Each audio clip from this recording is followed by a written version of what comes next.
Hi guys, welcome to Srinu Sulekha Andhra అబ్బాయి బెంగాల్ అమ్మాయి. బ్రేక్ఫాస్ట్లో ఈరోజు రోటీ చేస్తున్నాను.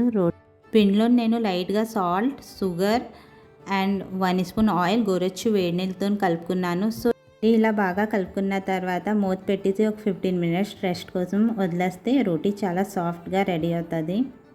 ఇంకా ఇప్పుడు గుడ్డుకురు కోసము ఆనియన్, జింజర్ ఇంకా పచ్చిమిర్చి కట్ చేస్తున్నాను.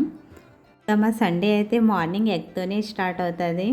గుడ్డుకురు మరీ కొంచెం టేస్ట్గా చేసుకోవాలంటే దానికి ఒక ట్రిక్ ఉంది. సో అలా చేస్తే గుడ్డుకురు చాలా టేస్టీగా రెడీ అవుతుంది. నేను పాలు వేడి చేసేసుకుంటున్నాను. ఇంకొక సైడ్ ఎగ్ బాయిల్ చేయడానికి పెట్టుకున్నాను. బాయిల్ చేసినప్పుడు సాల్ట్ వేసి బాయిల్ చేస్తే ఎగ్ బాయిల్ అయిన తర్వాత తిన్నప్పుడు కొంచెం సాల్టీగా ఉంటుంది, ఇంకా బాగుంటుంది టేస్ట్ అయితే.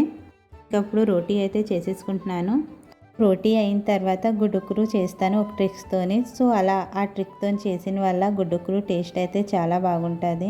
ఎప్పుడైనా గుడ్డుకురు చేసుకున్నప్పుడు ఆయిల్ వేసుకున్న తర్వాత ప్యాన్లోని ఫస్ట్గా చాప్ చేసిన జింజర్కి వేసి ఒక 5 సెకండ్స్ సాటే చేసుకోవాలి. సో ఇలా చేసిన వల్ల గుడ్డుకురుకి మంచి టేస్ట్ వస్తుంది. అండ్ దెన్ ఆనియన్ ఇంకా గ్రీన్ చిల్లీ వేసి ఒక 2 మినిట్స్ ఫ్రై చేసుకుంటున్నాను. 2 మినిట్స్ ఫ్రై చేసుకున్న తర్వాత సాల్ట్ వేసుకుంటాను. సాల్ట్ వేసుకున్న వల్ల ఆనియన్ బేగా మగ్గుతుంది.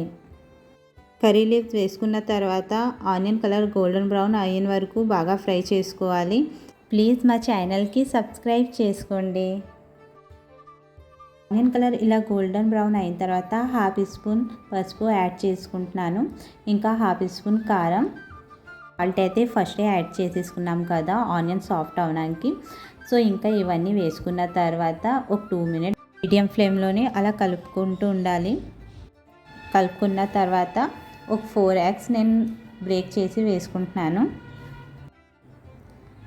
ఎగ్స్ అన్నీ ఇలా బ్రేక్ చేసి వేసుకున్న తర్వాత ఎగ్కి బాగా కలుపుతూ ఫ్రై చేసుకోవాలి. అలా కలుపుతూ ఫ్రై చేసుకున్న వల్ల ఎగ్లోనున్న ఈ వాసన రాదు. ఇంకా ఎగ్కి బాగా డ్రై అయిన వరకు అలా కలుపుతూ ఫ్రై చేసుకుంటూ ఉండాలి. కలుపుతూ అలా ఫ్రై చేసుకున్న వల్ల ఎగ్ అంతా ఇప్పుడు డ్రై అయిపోయింది బాగా. గుడ్డుకురు రెడీ అయిపోయింది. సో ఇలా గుడ్డుకురు రైస్తో కూడా చాలా బాగుంటుంది. ఇంకా చపాతీతో కూడా మా మార్నింగ్ సండే బ్రేక్ఫాస్ట్ రెడీ. మీకు మా వ్లాగ్స్ నచ్చినట్టుగా అయితే లైక్, షేర్, సబ్స్క్రైబ్ చేయండి.